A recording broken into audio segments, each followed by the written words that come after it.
Hey y'all, Kristen here. I am very excited to be with you again today, and we're going to talk in a little bit more in depth about the newsletter that I sent out to you on Monday.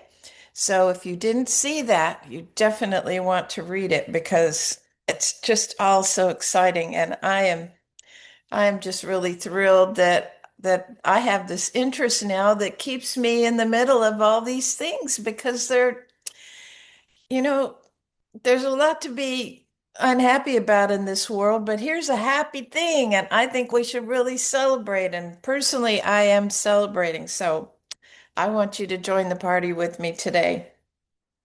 So, what I was sharing on Monday was this idea that our biohacker scientist friends are really, with the help of artificial intelligence, who has cut their research time just in magnitudes of, cutting the time down so that when they study these things, they study the most viable option right off the bat. And you can imagine how instead of spending years eliminating things that don't work, now AI is helping to eliminate those things so that they focus their research on actually moving the bar.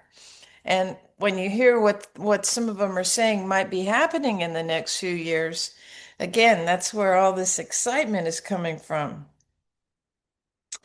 So you can see just by watching a baby that the years, I always like to talk about it, trips around the sun, because that's really what it is, y'all. A year is just a trip around the sun. It's not.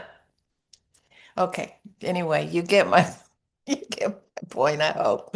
It's a trip around the sun, and you can see by watching a baby that every trip around the sun, there's been changes. Okay. I'm not arguing about that.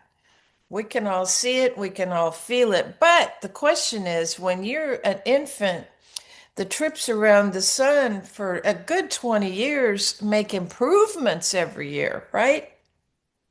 An infant is kind of the base model to kind of draw from the cars, and every year new options get added on that weren't on the model when it was delivered.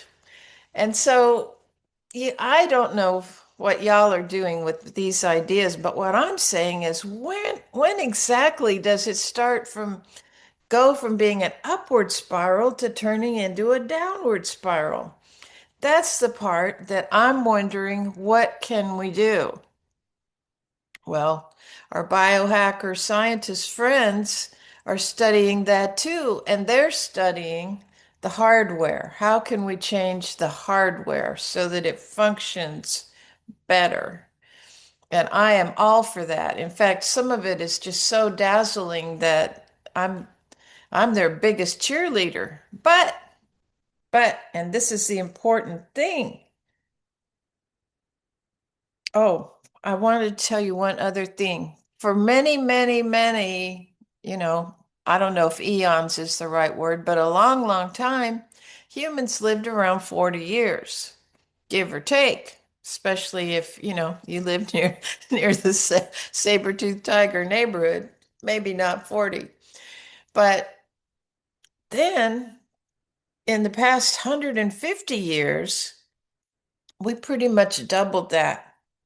I can't take any credit myself, but these software guys, these science guys, penicillin, hygiene, um,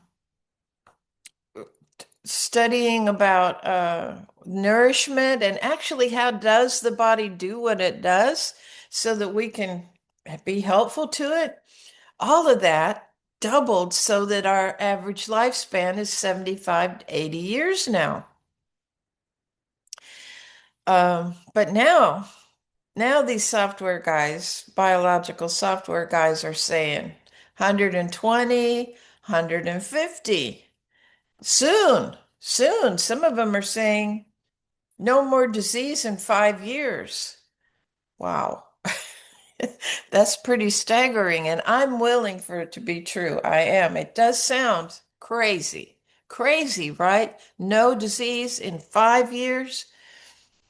Well, anyway, we're going to root for them, right? We want them to be right about this because if they can help us with the disease part, then I think the part that we have some say about will get a lot more important. And then these ideas that I'm trying to share with you will become more mainstream. And instead of seeming like somebody on the fringe, the ideas of radiantly alive women are going to be right in the center of what people are talking about because we're not all going to be biological software engineers. We're going to be mindset engineers. We're going to be learning how to speak to ourselves in a way that minimizes the negative effects of challenging circumstances and amplifies the positive effects of the goodness in our lives, right? So we are working not against the biohackers and the software guys. We are 100% for them, with them, cheering them on. But we're not going to stop there because whether they actually succeed with their amazing claims or not, what we can do with our part, we can start today. We're not depending on AI or any of that stuff. We're talking about what we can do to impact the way that we talk to our own bodies because what we know for sure is the body is listening to what you are saying to yourself and to it, if you make any distinction there. Some people do, some people don't. So we are going to do some reprogramming work on the inside. And so I did think that it might be useful to talk a little bit about some of the things that they're doing because we should know what they are. And it also sort of supports the idea that the mindset work makes a difference. So, take for example, um, one of the things that's been worked on, researched, is a little piece of the cell that seems to have to do with cell reproduction. And in order to be vibrant and alive, your cells need to reproduce, not over reproduce, which is what happens with cancer and tumor production, but at the appropriate rate. This is something that we want to encourage. We don't want decay and death in the body. We want cells to come and go at the rate that they're supposed to go. And when a cell has outlived its usefulness, then it should be released from the body so that the body is filled with living, vibrant, healthy cells doing their jobs and whistling while they work, right? I kind of like to imagine there's a little music in there because I like music.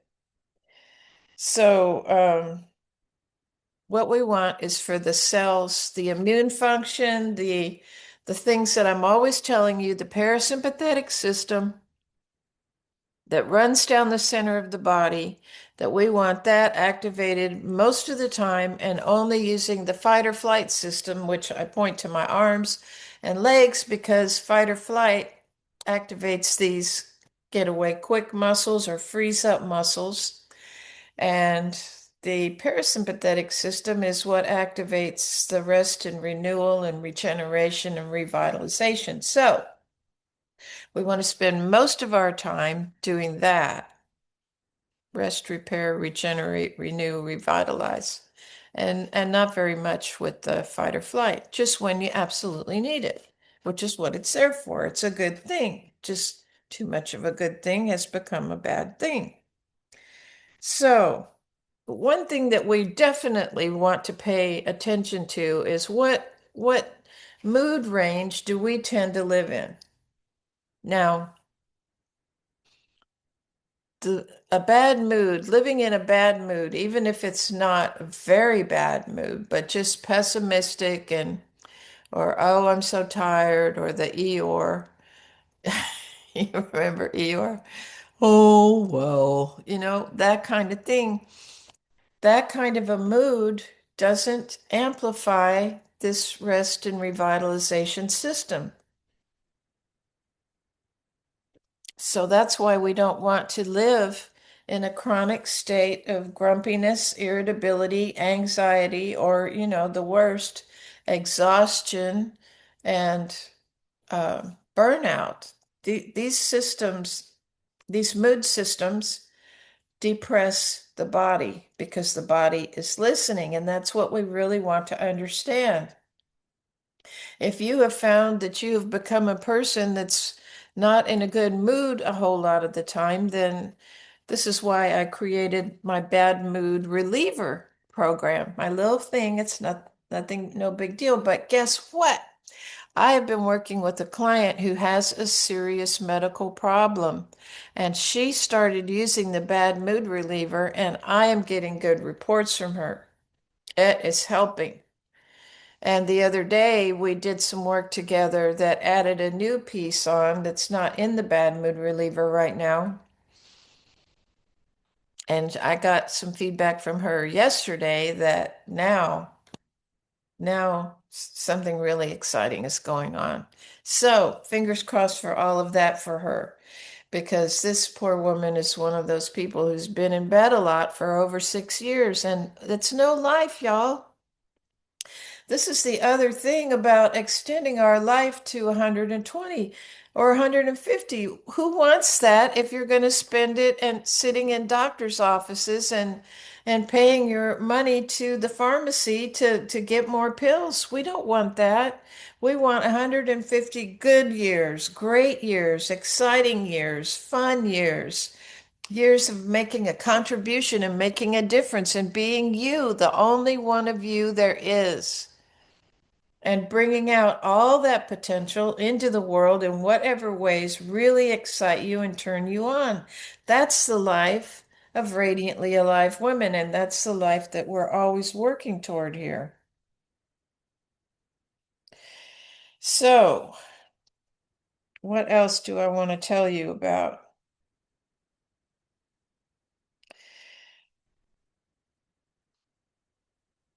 Um, your body reads your state and makes an adjustment. This is measurable. This is not a metaphor. When the old reflex of self-doubt, and this is a big deal, y'all, self-doubt is really one of the things that's at the foundation of being in a bad mood all the time, because this feeling of optimism, I can do it, I will do it, I have a plan to do it, and today I'm taking the effective step today for accomplishing. That kind of mindset is exciting. It's invigorating, and it makes your life fun and enjoyable. So that's the kind of life that we want to have. And because of that, we know that we have a lot to contribute to the idea of having 150 great years. Another thing is that this Yale study that I've been telling you about lately has indicated that your belief about whatever the time is that you have left, what I like to call your third act, and none of us know how long our third act is going to be because it's only over when it's over. We don't know. Like if I live as long as my mom, I have 30 more years. And if the bar is lifted to 150, gosh, I have 90 more years. So, or 80 more years, something like that. A bunch more years. And in order to have that be really great time that I can totally enjoy, um, it requires a belief system that's functional, not one that leads to simmering in bad mood or fear or pessimism or depression, anxiety, those kind of feelings, they don't work. And we know that when the body feels those things, it doesn't repair itself well. So the whole thing is really all knit together. And if our software friends eliminate disease, it'll take a lot of things that we worry about off our plate. But even then, we're still going to have that responsibility of creating a future and living into that future, letting the future self pull us forward instead of being somebody who's always looking behind and dragging this backpack full of grievances and fears and anxieties and heartbreak, loss, all of that. We have to find a way to build a future that's worth living, let go of as much of that as possible, and establish, in terms of loss, establish connection in a way that we still feel uh, those things, those relationships that are important are still part of our lives. So I'm going to wrap this up today. I'm going to thank you so much again for being here with me. And I hope that you'll share this because there's too much bad news out there, and that bad news itself doesn't help any of us. So this is hopefully an encouragement and an exciting thing, and I would really appreciate it if you would share it with people that you think could use a little good news today. And I'll be back Monday and we'll keep going. Thanks and bye for now. Bye.